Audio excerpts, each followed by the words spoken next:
Hello, and welcome to the 411 Ground and Pound MMA podcast. We are your weekly look into the wide, wacky, wonderful world of mixed martial arts. My name is Robert Winfree, and I am your host as usual. I apologize very briefly if I sound a little bit different. Decent chance I'm coming down with a cold, which is unfortunate, but we'll see. Might only be a one day thing that's just a little bit like minor, but nothing more serious than that. On the other hand, could be could be a lot of things. But if I sound different, that's why. If I sound completely normal, then, well, yay. Yay for me, I guess. All right. On the agenda tonight. Last night, UFC on ESPN plus 72. Yeesh. A lot of finishes. Good time to remind everyone that finishes do not equal good fights. So, we'll be talking about that card. Boy, that was a dead... Let me say it before we get talk about it.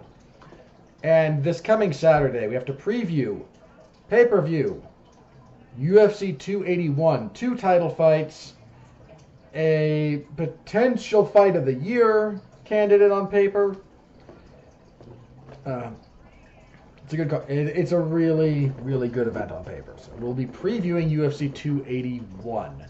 And, of course, news of the week, such as it exists. There was some news this week. A lot of it a bit more like bookkeeping in some respects than anything juicy, if you care about the juicy drama side of stuff, I guess. But so that's what's on the agenda. Please interact with the product in any way you can. Like, comment, subscribe, star rating, written review, any and all of that. If you've done any and all of that, please do share the show. Sharing via in-person recommendations and or social media posts is one of the best things you can do to help us out. So please help us out. Always appreciate anything and everything you can do for the show. Even if all you do is listening. And I say that because it's boilerplate. You kind of got to say it. Even if all you're doing is listening. And if you're listening to this, then I know you're listening. Thank you. Sincerely, thank you. There's a lot of places. There's a lot of MMA-related content. You choose this show to supplement your MMA fandom experience, and it means a lot to me, so thank you. All right, let us jump in to last night, UFC on ESPN plus 72. Again, a lot of finishes, but man, did no one care. Well, you want to know how little people cared about this card? 5 fighters missed weight. Shanna Young was able to get there eventually on her 3rd attempt after an impromptu haircut. And for the record, good for you. I absolutely mean that. Good for you. If you've got to make weight, cut the hair. If you've done everything else you can do, cut it off. If you got a beard, if you're a bearded fighter, if you got to make weight, that's mass. Shave it. It's part of the reason. There's a few different reasons, but it's part of the reasons why most fighters have like their bodies shaved. It matters. I mean this in all sincerity. Gentlemen, guys out there, if you're listening to me. If you completely shaved your body, I'm not advocating for this, but if you did, you would be surprised how much the amount of weight you would lose right away. It would be a little bit surprising to you. Now this is going to vary a little bit depending on how hairy you are, but it matters. It just matters. So good on you. That was Shanna Young who did that. So to her and her coaches, good call. You made the professional decision, and I do want to applaud that. But so 4 is the record officially. Like this ties, I think, 2 or 3 other cards with 4 fighters missing weight, and Shanna Young saved them from being a record-setting 5. The fighters didn't care. But I blame them. We lost fights. Week of the fight, we lost a fight I was looking forward to somewhat, actually. Jailton Almeida and Maxim Grishin got moved. Or did it just get scrapped? Double check that. Because...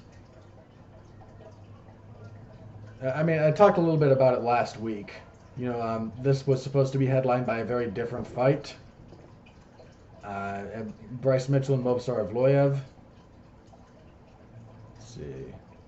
Yeah, this was just scrapped. The Almeida and Grisham fight. Fight day, actually. After weigh-ins, for some medical reason, we lost the fight between Chase Sherman and Josh Parisian. Now, I'm not going to cry over losing a crappy heavyweight fight. Y'all know me too well. So, I'm not going to shed tears about it, but it's another one we lost. So, our weight missers for this particular event, let me do this very briefly before I get into fights in particular. Grant Dawson weighed 157.5 for a lightweight fight. Not great. Dawson only moved up to lightweight because he had problems at featherweight. He missed at featherweight in the UFC once. Now missing again at lightweight's not good. That fight did come together a little bit late, so there might be a few extenuating circumstances there, but it's still not great. Benito Lopez, who ended a 2.5-year layoff. For a bantamweight fight, he came in at 138.5. Not good. Carlos Candelario, who was fighting at flyweight, weighed 127.5. And Ramona Pascual, who I think normally fights more at featherweight, women's featherweight, went to drop to bantamweight. She might have had one bantamweight fight prior to this in the UFC. I forget exactly. I think she did. She weighed 137. I don't know what was up with Vegas, but there were some struggles with the scales this week. Your main event. Amanda Lemos defeats Marina Rodriguez via TKO punches, 54 seconds of the third round. They were a round apiece going into the third. Rodriguez had the first very uneventful round. Rodriguez takes it on the back of being a bit more active generally. She reversed a takedown, ended the round on top, landing some shots, enough to win the round. And she might have been winning that round even before the reverse takedown, but that really kind of sealed the deal. Second round, Lemos gets a takedown about midway through the round, gets the back, and spends the majority of the round on the back. Easily wins the round. Third round, they wind up trading right hands fairly quickly, and Lemos just, there's not a lot of women that hit all that hard, especially at strawweight. Not saying none. Be very clear about this. Not saying none. But they're at something of a premium. There's a look. If you want to know the reason why women don't hit as hard as men generally, but again, I'm speaking generally. You take the average woman, the average man who hits harder. Even if we wanted to normalize this by size, right? Take the average female bantamweight and the average male bantamweight. Let's see who hits harder. We all know how that's going to go. There are some women with some serious power, though. And you can tell because they get reactions when they hit other fighters. They get reactions that they're not expecting. I've said this about Amanda Nunes for a long time. There's a lot of people who go, yeah, she hits hard. And then they know that, intellectually. And then the first time they really get hit, everything changes. Misha Tate said, this quote's been used a lot, but Misha was asked about this, and Misha's quote about it was that Amanda Nunes hit her like a man. Tate does a fair amount of sparring with other male fighters in her whatever gym she happens to be at. She sparred men before, like a lot of women do. But so when she said, Amanda hit me, it felt like getting hit by a man. Amanda Nunes will ruin you if you're not prepared for that. Jessica Andrade has serious power, especially for someone her size. For someone Jessica Andrade's size, that woman is an ant. I mean that as a compliment. She's lifting and doing stuff that's more impressive because of her physical stature. She will turn your lights out. Zhang Weili's power. We'll talk about that when we preview her fight for UFC 281. Rose Namajunas can get some pop on her shots. A little bit more infrequent for Rose, but she can get some. It's just something of a rarity. Amanda Lemos, she throws hammers. She's got some power. She didn't mind going punch for punch with Rodriguez here. And they traded rights, and it was Rodriguez who got a little bit jello-legged. Got backed into the fence. Lemos started unloading. Referee steps in. Initially, I was not thrilled with this stoppage. Second viewing, and then like viewing it in slow-mo, yeah. Like, I get Rodriguez's annoyance, but if she'd done anything, then we'd be having a very different conversation, right? She's backed into the fence and she's covering up. She's not moving her head. She's not moving her feet. She's not throwing back. Do one of those. I mean this. Do one of those things. If she's trying to circle out, if she's, trying to duck, and if she's, again, head movement, trying to dodge, if she fires back, then again, I think she's probably still in the fight. And I don't think the ref stops it, but when you don't, the ref's going to stop it. You're not there to be a heavy bag. And at the end there, again, it's a flurry. I get it. But you've got to be able to, you got to still be there. And she was not showing to the referee that she was still there. That's kind of the long and the short of it. So, good enough win for Lemos. I said in my preview for this that if Rodriguez won, she should be next for the title. I stand by that. Lemos might still have a bit. There's some, because she had that loss to Andrade very recently. Now Andrade might not even still be at 115. She's kind of bouncing between strawweight and flyweight at the moment. They might push Lemos into the title picture. They were setting her up for it, man. Like Daniel Cormier, who was, I don't know, a little bit more tolerable in some respects last night than other times, but just up there, like his last question was like, yeah, you've only got the one loss. You just beat the number 3 person in the world. Just for every bit of criticism that was in some cases fairly directed at Joe Rogan back in the day when he would set fighters up for stuff like this, like amplify that, and then you got what Cormier did here. And the response that we got was, I'm happy to be the backup for the fight at 281. She might need another win. We're not quite sure. Again, Rose Namajunas is still kind of floating out there in the ether. Dude, for the record, the UFC put up their free fights on their YouTube channel to get people ready for 281. Now, I get you've got slim pickings with Carla Esparza, okay? She does not have a lot of very fan-friendly fights. I get it. For some reason, they decided that the fight for her that they're going to put up, because you tend to get one for, the relevant fighters. So there's going to be one for Pereira, one for Adesanya, one for Zhang, one for Esparza, one for Chandler, one for Poirier, usually that kind of thing. So for Chandler, they put up his fight with Tony Ferguson, which just makes me sad. Beautiful knockout, though. Still just makes me a little bit sad. For Esparza, they put up her second fight with Rose Namajunas.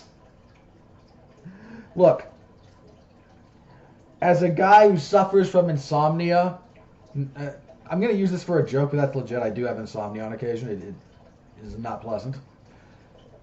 But the UFC giving out a free cure for insomnia for a little bit here. Much appreciated. Much appreciated. That terrible, terrible fight will lull you to sleep, usually within the first 2 rounds. Terrible fight. That's the one they decided to put up. Again, I know you got slim pickings with Carla Esparza. She's not exactly she doesn't put on very fan-friendly fights as a general rule. But maybe the worst choice they could have made. Like, they're setting up Zhang so hard here. And for the record, I think Zhang's going to... I'll get to my preview in a minute, but I think that fight goes badly for Carla. But... So you got Namajunas out there. They're putting out this documentary about Rose. So they might try to do something with her. I don't know. Again, there's a few things still up in the air here as a result of this, is kind of the long and short of it. As for Rodriguez, she's going to need to rebound, but I imagine she will. There's a few different people she could fight, so who knows. Not a great fight. Really not a great fight. Co-main event, a good fight. Neil Magny makes history. He becomes the winningest welterweight of all time in the UFC. He now has the most wins in UFC welterweight history. He defeats Daniel Rodriguez via Darce choke at 3:33 of the third. This was a good little fight. Magny probably took the first officially. I haven't double checked and I don't really care. I actually gave it to Rodriguez. Rodriguez came out. He was landing the left hand to the chest and the body pretty consistently. Magny gets a body lock, gets a takedown, gets some of his kind of, fence wrestling stuff that he's very good at. So I kind of lean towards Rodriguez there, but I'm probably wrong, just for the record. Second round, Rodriguez lands more punches. He's got a feel for the range. His jab starts working. He wobbles Magny a couple of times. Good second round. Third round, Rodriguez lands a pretty cracking left hand. Magny winds up pulling guard. He gets hurt. They tie up, he pulls guard. And Rodriguez, he stays down there for a little bit, but ultimately Magny kind of pushes him away, and he's kind of acquiescent to okay, let's reset on the feet.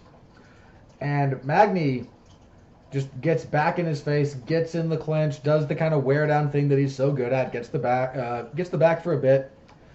When Rodriguez escapes, Magny transitions to what do they call it? I think in wrestling it's like a 3/4 stack or a power half Nelson. It's a really nice control position if you can get it. It's nasty on the neck. He uses that to kind of force Rodriguez into an awkward spot, and you can transition from that position easily into a Darce or an Anaconda, kind of depending on your preference there, what they do defensively. Gets the Darce, gets the tap. Solid win for Neil Magny. I think Rodriguez was joking with him after the fight, I shouldn't have let you up, man, in the third. I should have just thought to stay on the ground. I'm still a pretty big believer in Rodriguez's upside. So this is not a great spot. Losses are never good, but it was a really good fight. And Neil Magny is a pretty solid gatekeeper, and he took some offense to that and then proceeded to just do nothing but be a gatekeeper. Let me say this about Neil Magny. There's not too many people who are kind of accumulators, right? If you're familiar with that term from other sports or whatnot, these are people who they hang around and they accumulate stats over time through longevity, and it's to be respected. And it's not easy. Certainly not easy in the UFC. I think the difference between Magny and some of the other kind of well-known accumulators is they all achieved at a pretty high level, and this is going to sound like I'm dissing Neil Magny, but just please let me get to my point here. If you look at the other big accumulators, Donald Cerrone, fought for the WEC title, fought for the UFC title. That guy had title shots. Andrei Arlovsky, former champion. Granted, a long time ago, but he was the heavyweight champion of the UFC. The belt didn't mean much at that time, and the Pride's heavyweight division was just comically better than the UFC, but he was the champion, and he defended that belt. So, was the champion. Damian Maia had title shots in 2 different weight classes.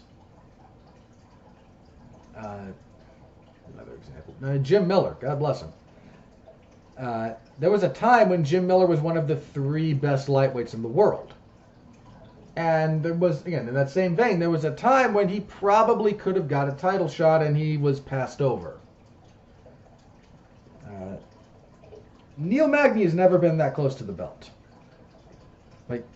Ever. I don't think he's ever been in the top 5. I'd have to double check his history specifically. And, again, be very clear. This guy's been in the UFC since 2013. He's coming up on 10 years, right? February of 13. He's very close to 10 years. He's going to get there. He's going to become a 10-year guy in the UFC. That's hard. That's real hard. The UFC does a lot of purges. In fact, we're going to get talked about that in a little bit. And anytime he takes a step up, he tends to lose, right? Who's the best win on Neil Magny's resume? Let me look it up. Let me just read. This is going to be the names of the people he's fought in the UFC, and we'll try to figure out the best win. Okay, so John Manley was his debut. Win. Sergio Moraes loss. Seth Baczynski loss. Gasanu Mulatov win. Tim Means win. Rodrigo de Lima win. Alex Garcia win. William Macario Natalino win. Kichi Kunamoto win. Hyungu Lim win. Damian Maia loss. Eric Silva win. Split decision. He deserved that. Kelvin Gastelum split decision. He deserved that. Hector Lombard. That's a weird fight. If you've never seen his fight with Hector Lombard, there's a very real argument that fight should have been stopped in favor of Lombard in the first. It definitely should have been stopped in favor of Magny in the second. Somebody went into the third. Loses to Lorenz Larkin next. Johnny Hendricks, maybe it's that. Might be that one. Beats Johnny Hendricks. Loses to Rafael dos Anjos. Beats Carlos Condit. We're into 2017, so beating Condit in 17, not that big a deal. Craig White, that was a weird fight. Gets stopped by Santiago Ponzinibbio. Beats Li Jing Liang, Anthony Rocco Martin, and Robbie Lawler. Maybe it's Lawler. It's Hendricks or Lawler, kind of depending on name value. Loses to Michael Chiesa. Beats Jeff Neal. Beats Max Griffin. I thought he lost that fight, actually. Loses to Shavkat Rakhmonov and beats Daniel Rodriguez. Again, there's good win streaks in there. And this is not a guy who turns down fights. He's fought some tough guys. Michael Chiesa is still, very highly ranked guy. Santiago Ponzinibbio was on a good run at the time they fought. Shavkat Rakhmonov might be the next man at welterweight. And he's willing to fight him, and he lost decisively. But this guy will fight. But he's never been near the top of the division. Not the very top. He's never been top 5. He called out Gilbert Burns after the win, and if he's serious about trying to make some kind of a title run, that's the kind of fight he needs. I mean, the man's 35. Younger than I am. Good. But, again, been in the UFC for almost 10 years. That's mileage that adds up in a hurry. And 35 is not young for combat sports. Welterweight's not, again, it's not, lightweight or bantamweight where you're in real trouble by that point, kind of. But it's also not heavyweight where, 35 you can just be hitting your stride. So he doesn't have a lot of time left to play around. But he got a solid win here. This should have been your fight of the night, in my opinion. It wasn't. There was no fight of the night. But so Rodriguez got a little bit shafted there because this was a good fight. This was a real good fight. Probably the only fight on this card worth looking up if we're talking about the fight. Featherweights next. Charlian Nerdenbecka defeated Derek Minner via TKO. It's listed as elbows, 107 of the first. Let me tell you what happened here.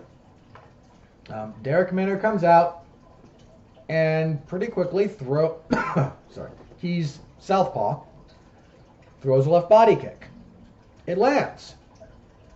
And as he puts his foot back, retracts the kick, there is no immediate counter.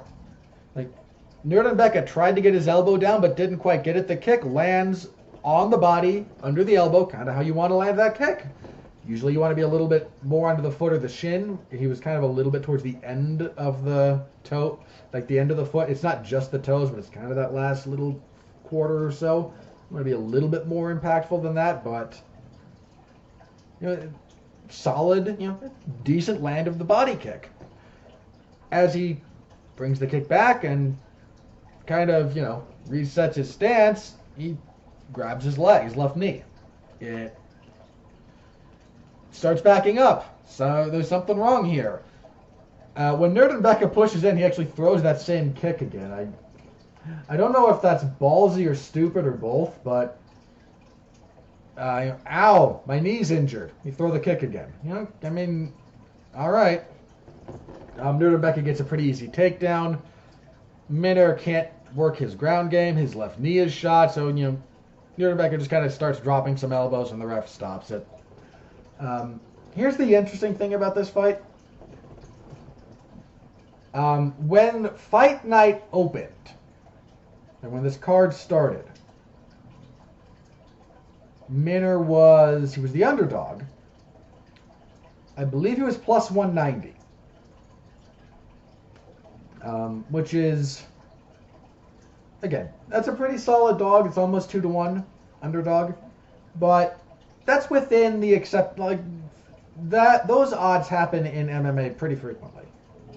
So, not out of the range of the ordinary. The last, like right before this fight, like the last couple of hours or so before this fight, enough money came in on Nerd and Becke to push Minner from, again, a plus 190 underdog up to like a plus 330. Now, it's entirely possible, unlikely but possible, that a lot of people were, late money comes in, right? That happens. You wait to see where the line moves. Maybe you try to find some better odds. But look, Derek Minner came into this fight with an injury. Okay? There's no other explanation for that. That kick, there was nothing wrong with that kick. It was not blocked. It was not checked. He did not have an awkward landing when he was resetting his stance. Nothing. There was nothing out of the ordinary about that set of events, assuming the knee was healthy to begin with. Nothing. So he must have come into this thing with some kind of an injury. How bad it was, who knows? Bad enough that just throwing a kick did tweak that knee in a bad way.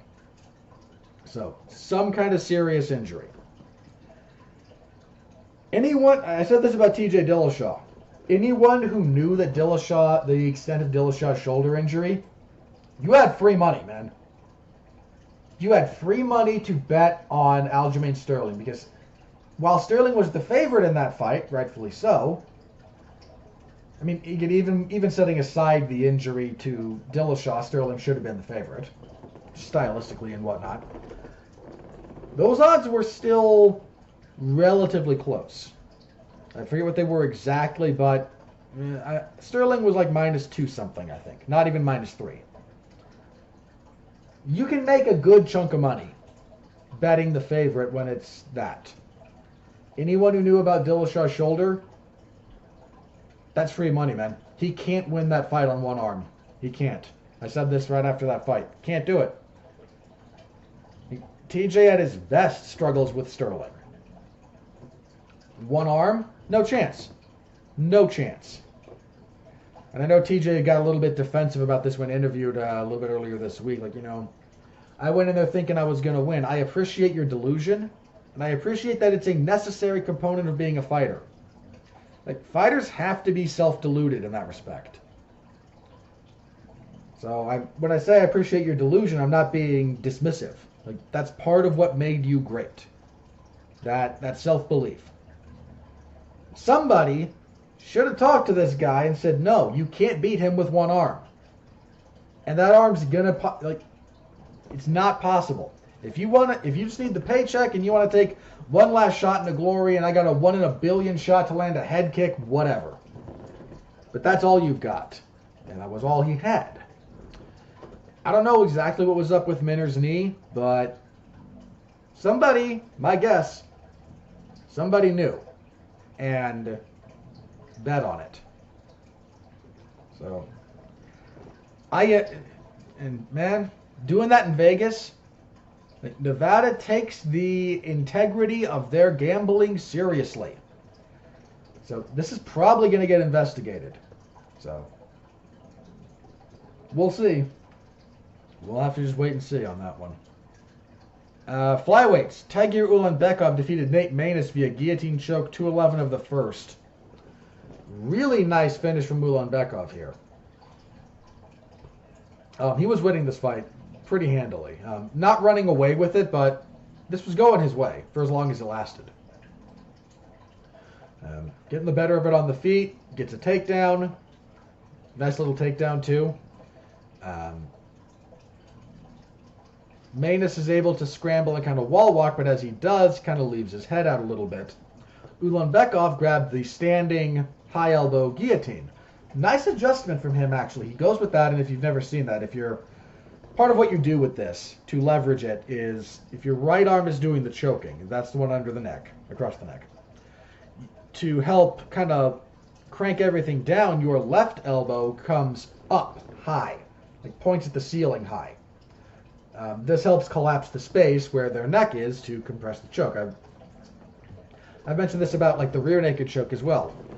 You're not going to get a lot of compression squeezing around the neck with just like your biceps.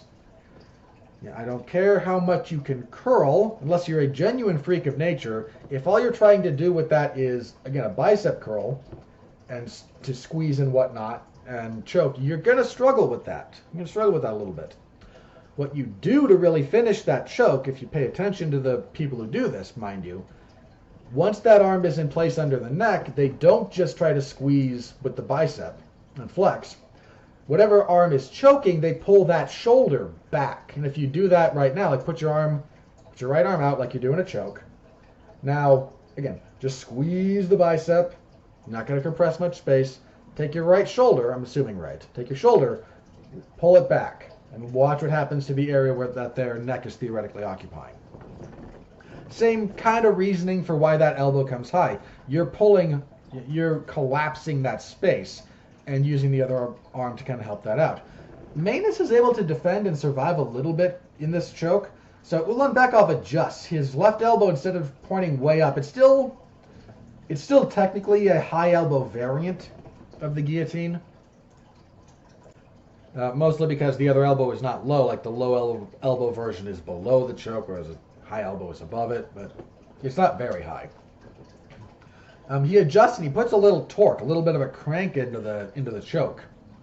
I actually think he starts pushing a little bit, which I haven't seen a whole lot of. Normally when you do the guillotine, if you're going to crank, you're going to crank across your own body, right? So again, if you're using the right arm to choke, you would be pulling it with the left hand to cinch things up. He starts cranking a little bit, I think almost the other direction. So he's got a good crank going. It almost seems to kind of push back in. And you can see the angle on the neck and whatnot as this choke is locked in. It's nasty and Manus taps. Ulanbekov's good, man. He's a very good fighter. What is he in the UFC? He had the unanimous decision loss to Tim Elliott. For the record, I thought Ulanbekov won that fight. Pretty much straight up. I did not agree with that decision. That's his only loss in the UFC. Pay attention to that guy. He's got some upside.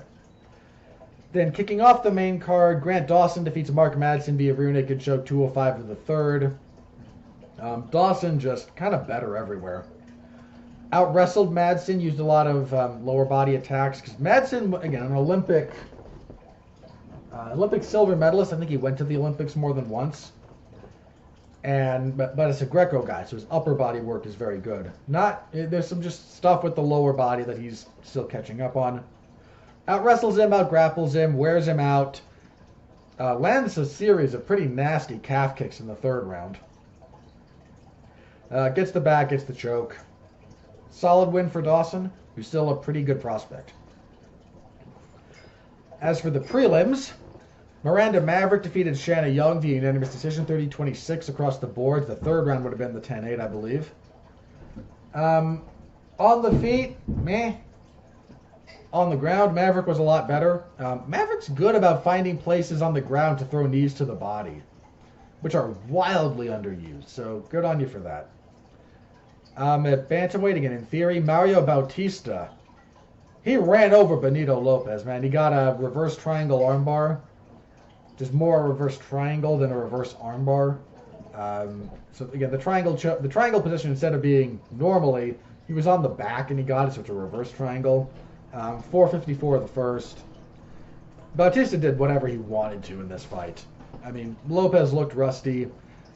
Wonderful body shots from Bautista. If your only impression of Mario Bautista came from his UFC debut when he kind of got run over by Corey Sandhagen, you do not have an accurate impression of that man. He's pretty darn good. This was a good outing from him.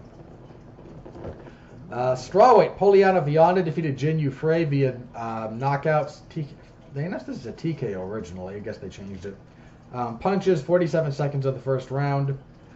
Viana hit this really nice knee that Frey kind of didn't like, and really pushed forward trying to get after it.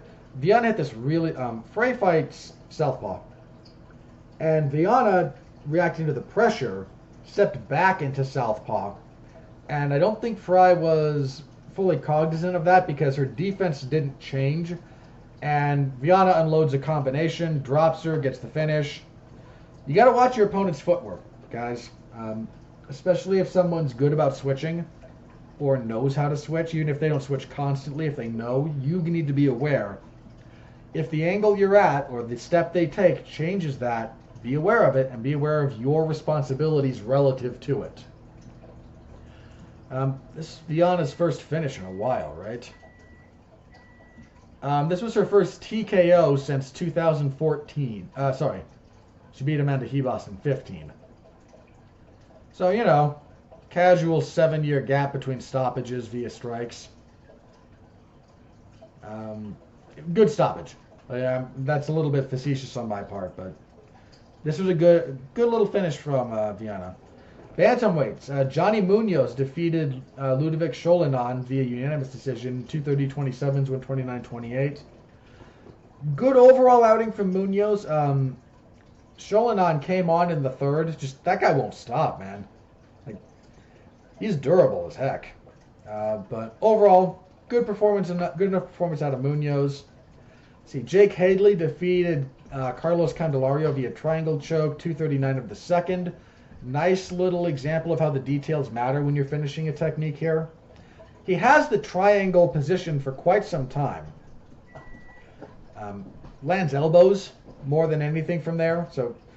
But when he's able to kind of underhook the appropriate leg and twist his hips to crank things down, that's when he gets the tap. So again, the finishing details matter. And kicking everything off, Tamaris Vidal defeated Ramona Pascual via TKO. Lovely little jumping knee to the body, 306 to the first. Just very well timed. Pascual was not expecting it. Knees to the body are one of those weird things in fighting. If you watch a lot of fighting, you tend to lose respect for the knee to the body because you see people just eat, dozens of them and just keep on trucking. But just one, not only placed right, the placement can be a little bit off. If you time it right, especially if they're not expecting it, that'll do it. So it's one of those things that don't let seeing a lot of that technique land and not finish, don't let that make you lose respect for the technique. That's a good technique. This was a very well-timed move from Vidal. Solid debut for her. As I mentioned, there was no fight of the night. Your performances of the night went to Neil Magny, Mario Bautista, Poliana Viana, and Tamaris Vidal.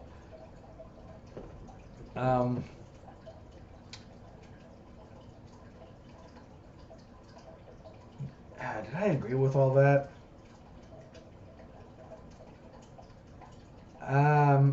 Might have swapped out. Well, when would I have swapped out? I probably would have swapped out Viana for Tagyarula Bekov. I was much more impressed with his guillotine than I was with her striking. But again, it's the UFC. It's Dana White's discretion. So what are you gonna do? I imagine there were some other bonuses handed out to some of these guys, but these are the official ones we're talking about here. So yeah, that was the event. A lot of finishes. That hurt the prelims. Like, if we're dealing with an ESPN Plus only card, and this was, the prelims suffer because they have to fill a lot more airtime. The main card, even if you have quick finishes, tends to flow a little bit better because you're not as rigid on your start, beginning, and ending. But that main card is set to begin at a specific time, and it can't really start until then. So there was a fair amount of vamping that had to go on here. And some of it was okay, some of it wasn't. It's one of those things. The UFC broadcast is not built for this. This is something the UFC broadcast has not figured out yet, is how to meaningfully fill airtime. And I get that they don't have a tremendous amount of experience, so this is not me saying how dare you not have this figured out by now. More often than not, this is not a problem for them. I get it. But they definitely need to find some kind of rhythm, find something to help fill airtime when they need to, because it is a painful viewing experience. Yeah, so my full report is, I believe it's up in the MMA Zone at 411mania.com, so give it a look if you're so inclined. Always appreciate that. Alrighty, let us move on. UFC 281. The UFC is back in New York City. They will be at Madison Square Garden. And they brought a very long card. It's a big card. Hang on. That's 5 on the main card, 4 on the prelims, and another 5 on the early prelims. 14 fights. God help us. That's going to suck. Like, I've said this before, man. 14 fights is just too many. We're going to have to find out if anything falls apart in fight week, of course, because that seems to happen. But that's just too many fights. Like, 14 fights is... There's some good fights here. I failed to understand why a few of these couldn't have been moved around to some previous events and maybe spiced them up a little bit. Because 14 is just, again, it's just too many. It's just too many, man. Alright, main event.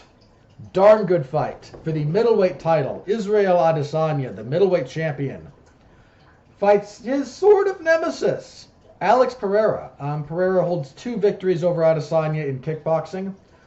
One was a split decision that I do tend to think Pereira won, but that was a close fight.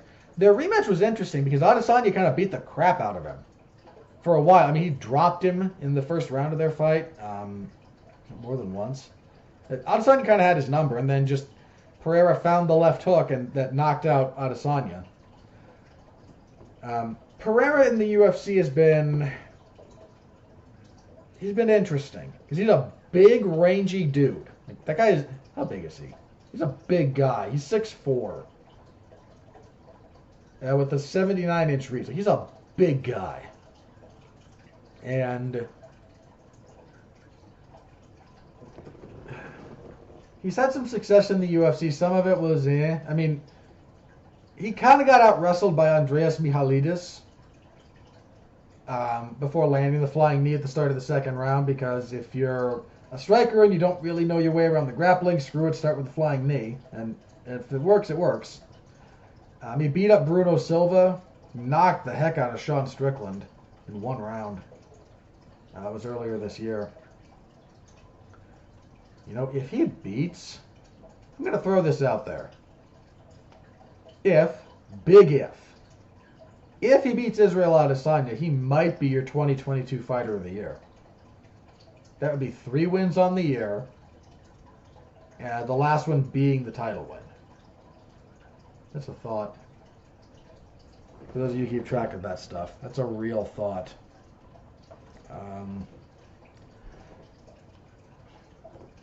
This is a tough one. Pereira's gotten by in the UFC a lot on his opponents not really knowing how to strike with him. I mean, Bruno Silva had some success against him, actually, when he kind of would force some brawls. But Pereira's got power. He's a very decorated kickboxer. The striking tempo and selection and whatnot in kickboxing is very different from MMA. If you look at the history of high-level kickboxers who have had a successful transition to MMA, there's a weird little kind of trait they all share. If you watch a lot of kickboxing, I don't watch a lot of it, but I watch kickboxing on occasion, and I've seen enough to note the trend here. Because there's only 3-minute rounds, most kickboxing is getting relatively close and trying to keep a high output, rather than a lot of really slick reads. Now, you make reads within that, but you're not very analytical about it. It sounds like I'm dissing on kickboxing. I'm not. It's just how the sport is structured and what it rewards. That doesn't reward necessarily fighters like Adesanya, who, again, he had a lot of success in kickboxing, but if you watch some of his kickboxing fights, he fights them like he does MMA fights. Very selective and very analytical. And the format of kickboxing doesn't really lend itself to that being successful.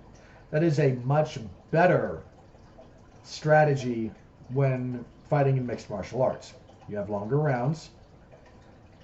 Your weapons can be more potent for a variety of reasons, not just glove size, but level of opposition, what you're allowed to fake and feint and target, like the number of targets you can theoretically, not just attack, but fake to attack to open other things up, much larger. So that general kind of approach works better in MMA than it does in kickboxing. I don't know what Pereira is going to bring to this in that respect. The man hits very, very hard, and he is that's an oversimplification. He is technically very sound. He's not going to come in swinging wide at Adesanya. I'm curious if Adesanya might try to wrestle or grapple a little bit here. It's not something we've ever seen him have to do. This is something that's been brought up about Adesanya recently. You know, he's got a very good A game. His striking game it's very, very sophisticated. It's maybe the most sophisticated the sport's ever seen. But he's a little bit content to do enough in his mind to win some rounds that are very close. And that opens up some possibilities. You know, that second Whitaker fight, I scored it for Adesanya, and I stand by that. But I don't think it's wrong to score that fight for Whitaker. You know, that Romero fight, that was closer than it needed to be. Just put it like that. So, I don't know that Adesanya has a plan B, right?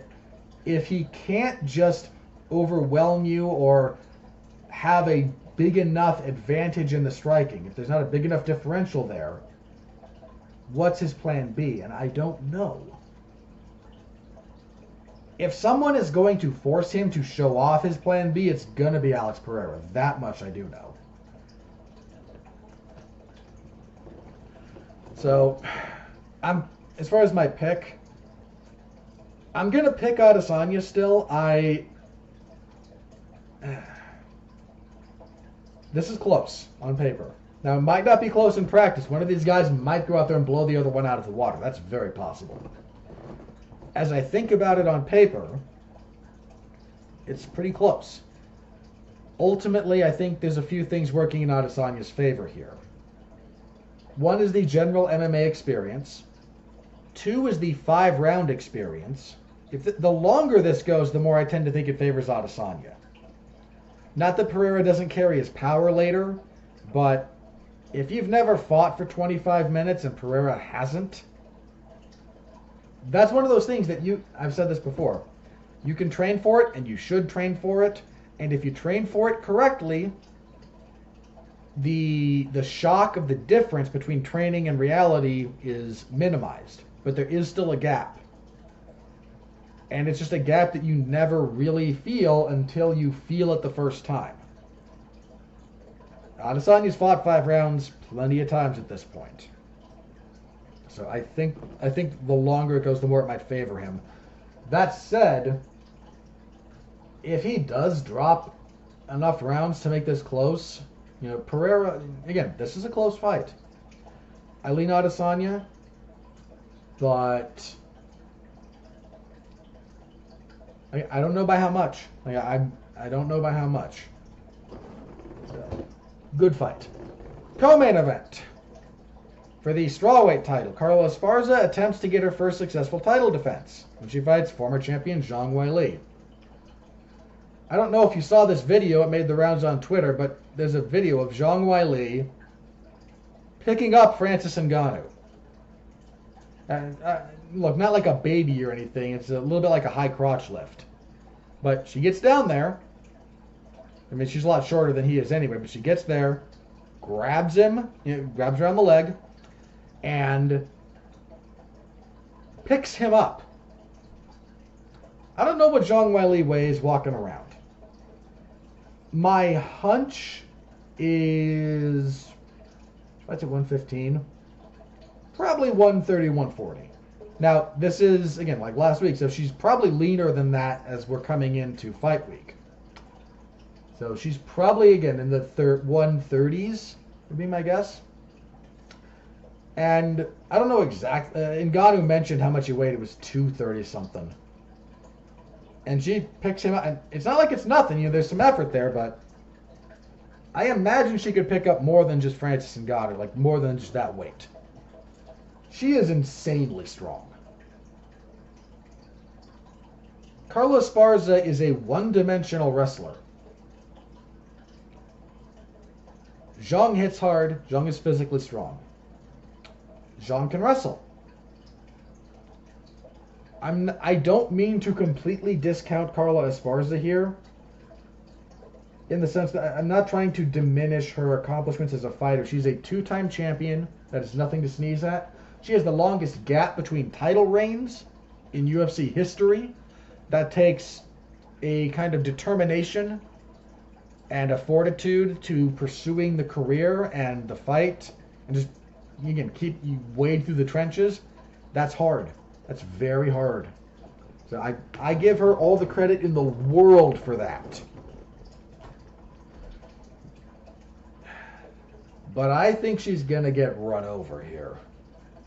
Like, I don't know how she wins this fight.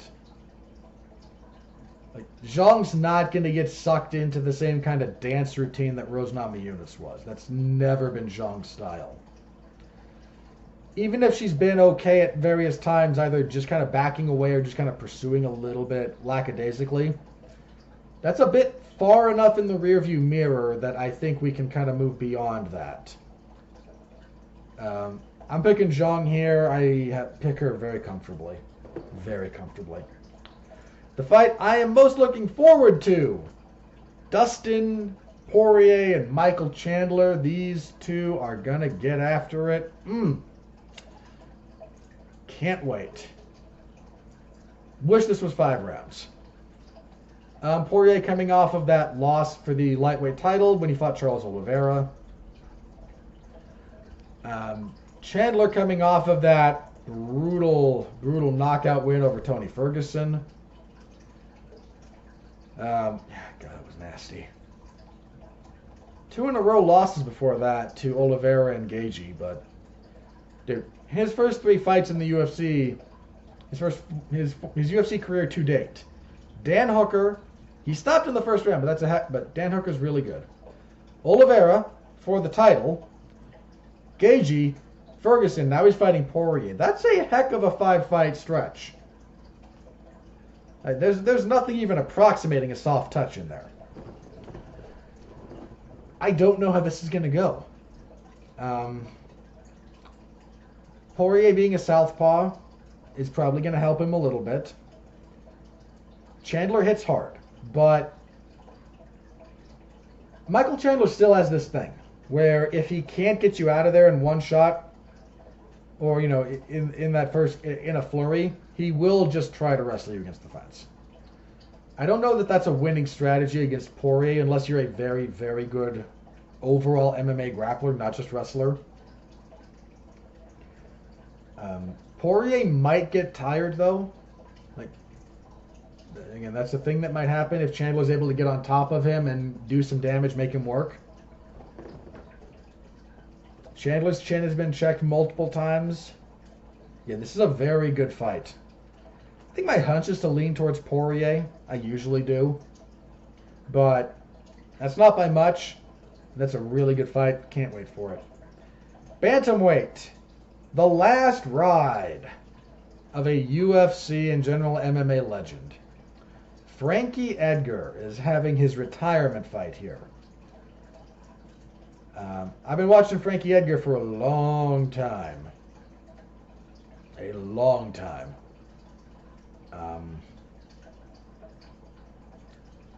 You guys may not remember this. I wasn't watching at the time, but Frankie Edgar's UFC debut came at UFC 67 in 2007.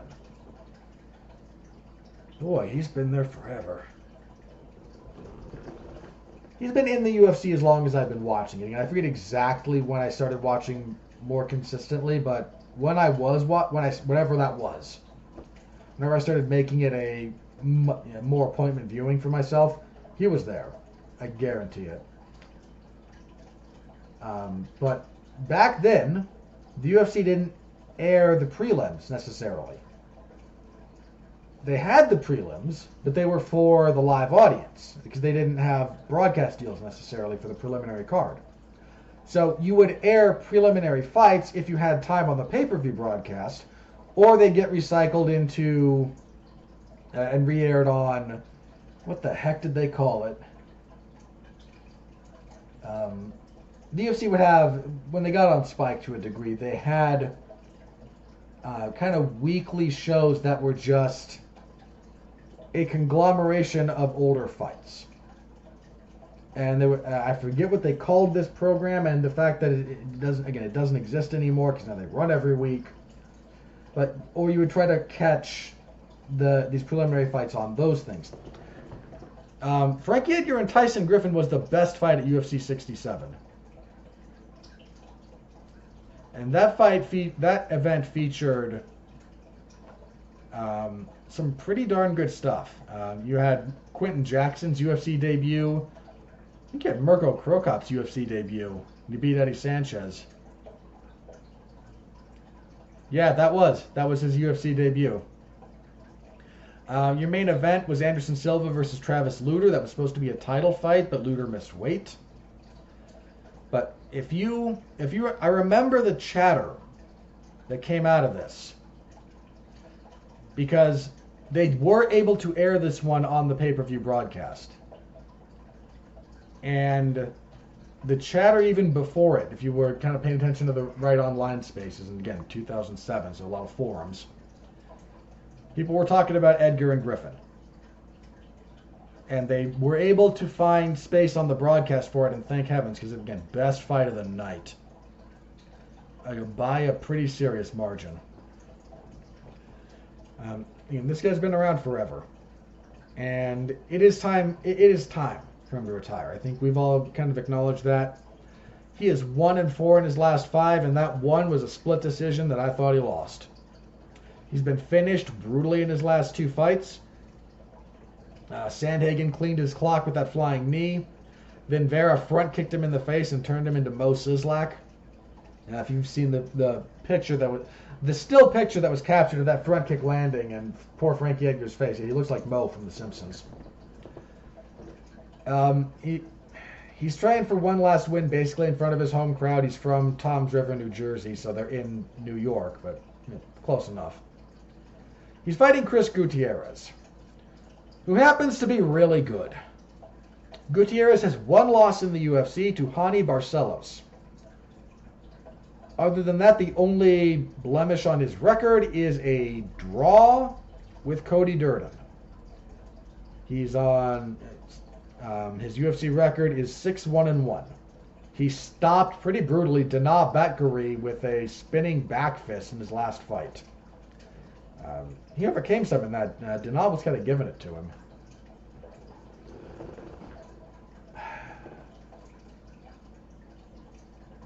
I don't know that I can pick Frankie Edgar here. I will be rooting for him.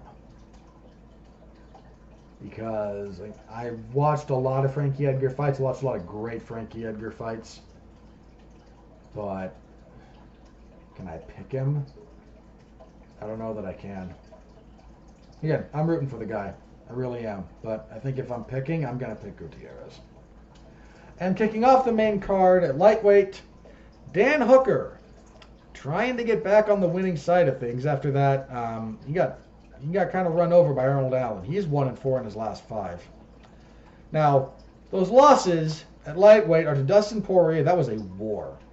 Michael Chandler, Islam Makhachev, And then at featherweight, Arnold Allen. In the middle of that is a win over Nasrat Haqparast. Now, the level of opposition does merit consideration here. Again, Poirier and Chandler. Poirier, a two-time title challenger and a former interim champion. Chandler, a former title challenger. Makhachev, the current champion. That's the very best. Those are 3 of the top 5 lightweights in the world. Certainly in the UFC, if not the rest of the world. But he needs a win pretty badly. Anyway, he's fighting Claudio Puelles. Now, Mr. Puelles is a tad underappreciated. He lost his UFC debut when he was stopped by Martin Bravo. He took basically 2 years off. Came back and beat Felipe Silva. And he hasn't, since that loss, he has not lost. He's 5-1 in the UFC on a 5-fight winning streak. He has back-to-back knee bar submissions. In fact, he knee barred Clay Guida in his last fight.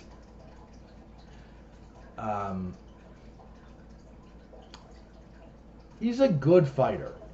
My hunch here is to pick Hooker. This is a pretty big step up for Puelles. Guida's got name value, but in 2022, he's not, that's not a big win. His wins are, let's just go over his wins. Felipe Silva, Marcos Mariano, Jordan Levitt, Chris Gritzmacher, and Clay Guida. So easily the best guy he's ever fought is standing across the cage from him tonight. I'm going to lean Hooker here. I'm going to pick Hooker. But if Puelles is if he's going to make a statement, make a move, this is the time to do it. That's your main card. It's a good main card. There's not really a weak fight there. As for the prelims, let's go down these. Brad Riddell and Renato Moicano. Yes. Kind of sad that wasn't the main event of last week's card. That's a darn good card. That's a darn good fight. Riddell's on a 2-fight losing streak. Lost to Rafael Fiziev and then Jalen Turner. He and Fiziev had a pretty good fight. Turner caught him with a guillotine choke relatively quickly. And Turner's got a good guillotine. Whereas Moicano, he's been up and down. He's coming... Oh, God, that loss to Dos Anjos. They made that fight 5 rounds, kind of last minute. That fight should have been stopped. There's so many times that fight should have been stopped. Dos Anjos beat the crap out of him. I appreciate Moicano's toughness in that fight, but that fight should not have been allowed to continue. I'm going to lean towards Riddell here. I think the mileage might be catching up to Moicano. He might win this fight. He's good, but I don't know. I got a little bit of a feeling about that. I think he might be a bit worn down. Light heavyweights, Dominic Reyes and Ryan Spann. Who in the world could care about this? Reyes, the man that some people think beat John Jones. And to be fair, I understand that argument. I kind of thought John lost that fight. On a 3-fight losing streak, the loss to John Jones, he was TKO'd by Jan Blachowicz, and then he was violently knocked out over a year ago by Yuri Prochazka, the current champion. So, again, champion fight with John for the vacant title against Jan, and then the loss to the current champion. So he is not losing to chumps. But let's all take it. I like Reyes, but let's do a little bit of a reality check here, very, very briefly. His rise to the title picture had some very impressive performances. There's a couple of things here, though. One, he has a split decision win over Volkan Oezdemir that really could have gone the other way, maybe should have. To earn his title shot in 2019, he knocked out Chris Weidman. Knocking out Chris Weidman in 2019 is not... I'm not trying to dump on Weidman here, but Weidman ain't what he used to be. Now he's on a 3-fight losing streak. The bloom might well and truly be off the rose of Dominic Reyes. Now, he took enough time after that brutal knockout to Yuri Prochazka, but if he loses again here, and he might, Ryan Spann had a long winning streak at one point.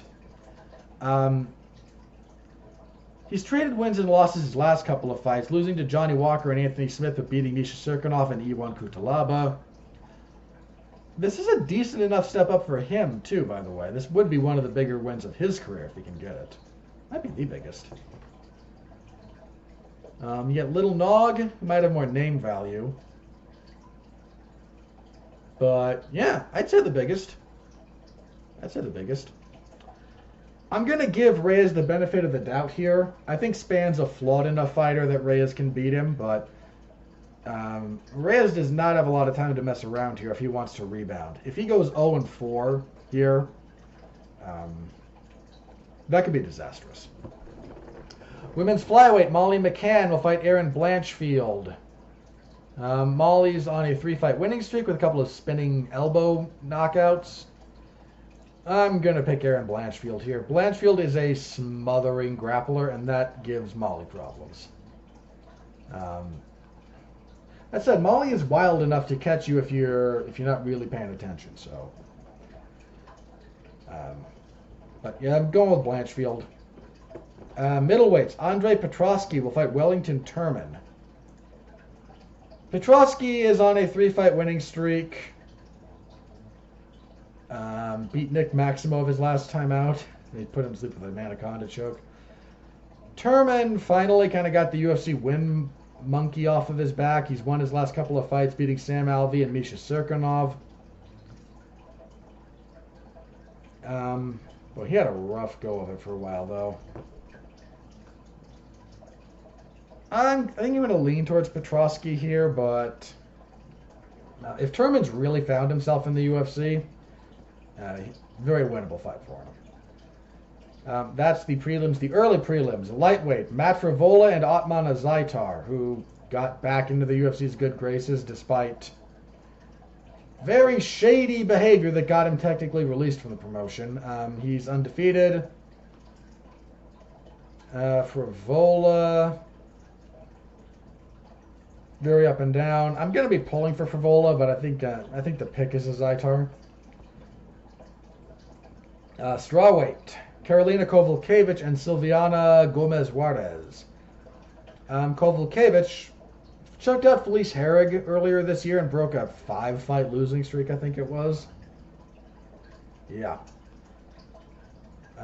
Gomez-Juarez just got her first win in the UFC when she beat Liang Na. Na Liang? I forget which of those is her family name. So forgive me. I think it's Na Liang. I don't know. I'm not sure here. Probably lean towards Kowalkiewicz. Yeah, sure, why not? Featherweights. Michael Trizano, who is, 3-3 in the UFC, with 2 of those wins being split decisions on a 2-fight losing streak. He will be taking on, is that the Korean Superboy? No, Sting, Sung-Woo Choi. Sorry, not the Korean Superboy. That's Doo-Ho Choi. So, forgive me, Sung-Woo Choi. Choi's on a 2-fight losing streak. That Kulabau fight maybe should have gone his way. I'm going to pick Choi here. I don't see a lot of upside in Trizano. Bantamweights, Julio Arce and Montel Jackson. Arce has been trading wins and losses for a bit, but coming off a win. His losses are to Shaman Marai split decision, Hakeem Dawodu split decision. I thought he won that Dawodu fight, by the way. Song Yadong knocked him out. That was legit. Jackson, by contrast, he's been in the UFC longer than you might think. He's 5-2, losses to Ricky Simone and Brett Johns on a 2-fight winning streak. Granted, against a relatively lower level of opposition. I'm going to go with Arce. And kicking everything off, light heavyweights, Carlos Ulberg and Nikolai Negumereanu. Ulberg on a 2-fight winning streak, rather. Sorry, he's 2-1 in the UFC. He knocked out Tafon Chukwi his last time out. Negumereanu is not going to let him fight kind of the way he wants to for the most part, though. Negumereanu's on a 4-fight winning streak.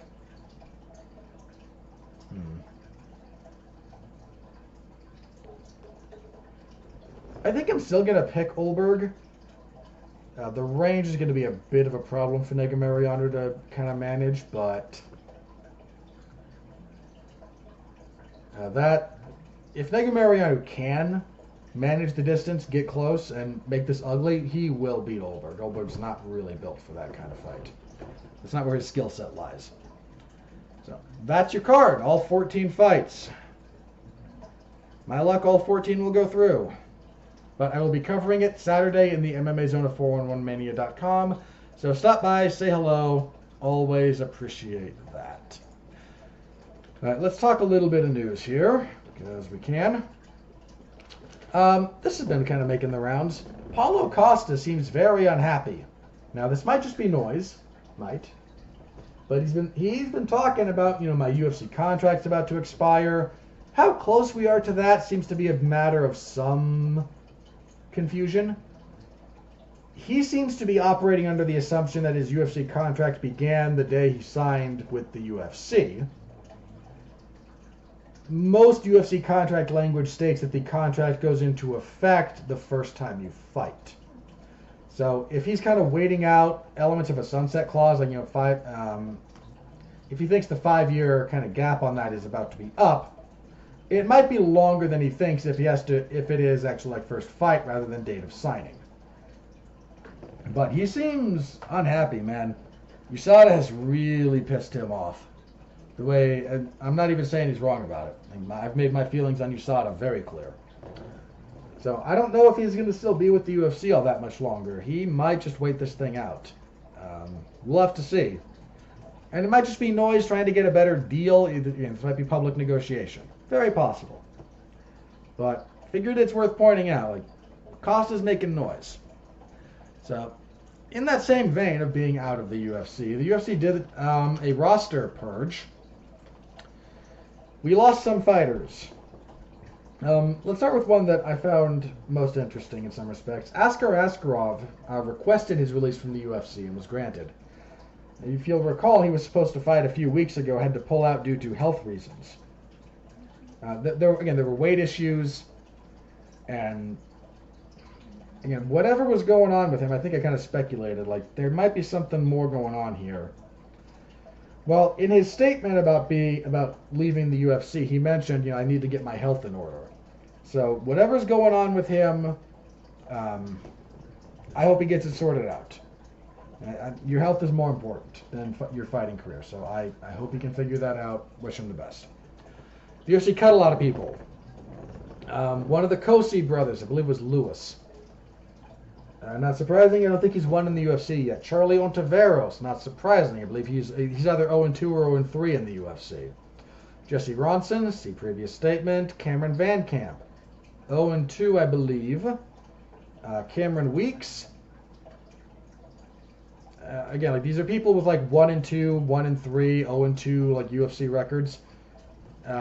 It sucks for the fighters. Like, I'm not gonna pretend otherwise. It does. I also understand the UFC's position here. Like, you've got to win at some point, right? Nick Maximov got the axe. Now, that's a little bit surprising. He was, 2-2 in the UFC, I believe? On a 2-fight losing streak. He had the knee injury issue in his last fight. This might be an indicator of the UFC still kind of being a little bit on the outs with Nick Diaz or Nate Diaz or some element of that group, because he trains with them. Might also be they couldn't have come to terms on money. Like, he might have been through his 4 fights and just they weren't coming to terms. Could be. He might be back. It would not surprise me to see him return to the UFC, unless there's some real bad blood behind the scenes stuff. Misha Serkinov got the axe. Long time, he had been with the UFC for a while. Looked every bit the part of a light heavyweight contender, future top player, and then hit a hump that he couldn't quite get over, man. Sucks, but it happens. The one that kind of surprised me here a little bit, Magomed Mustafayev got the axe. Now, Mustafayev had been a little bit inactive, so I understand that, but he was a very good fighter. So I'm not entirely sure what was going on there. That sucks. Mustafayev, again, he's still very good. So I imagine he'll land on his feet wherever he goes next. But so, we got some roster cleaning. Yeah. I mean, I imagine with some of those more tenured guys, Serkinov in particular, they can probably hire at least like 3 guys off the Contender Series for the repaying Serkinov. Well, that's the news that I had listed. Let me check Twitter, see if anything crazy is broken there. If not, we will do plugs and then get out of here. All right, nothing new, so plugs. There was a Damn You Hollywood last week for Pray for the Devil. This week, there is no Damn You Hollywood. However, for the first time in a little bit, Mark Radlich and I will be getting together because it is time for the midterm elections here in the United States. So if you care about this or you just want to listen to Mark and I BSing, we will be doing that on Tuesday. Mark and I did a live election coverage for 2016. That was the Trump and Clinton election. We were going to do one for 2020. Mark wound up not being able to make that. There were technical issues. It was a whole thing. Ultimately, I did that one with Andrew Graham. We covered the 2020 election. Now, Mark and I are going to get together and we're just going to shoot the breeze while talking a little bit about the midterms here in 2022. It shouldn't take that long. But we just got fed up with the utter ridiculousness that is kind of like mainstream election coverage here in the United States, and just figured, you know what? If these idiots can do this, so can we. Kind of the thought process there. So tune in for that if you're so inclined. This Thursday, I will be taking part in a TV party episode for Guillermo del Toro's Cabinet of Curiosities, which is all available on Netflix at the moment. All 8 episodes are up. Alexis Haina hosts that. She and I, and I think Jason Teasley. I'm not sure about Jason, but she and I at a bare minimum. We will be talking that particular anthology series, so that'll be a good time. My usual spate of professional wrestling coverage. AEW's Dark Elevation on Monday. MLW, they're releasing stuff again. They released the Battle Riot event on last Thursday.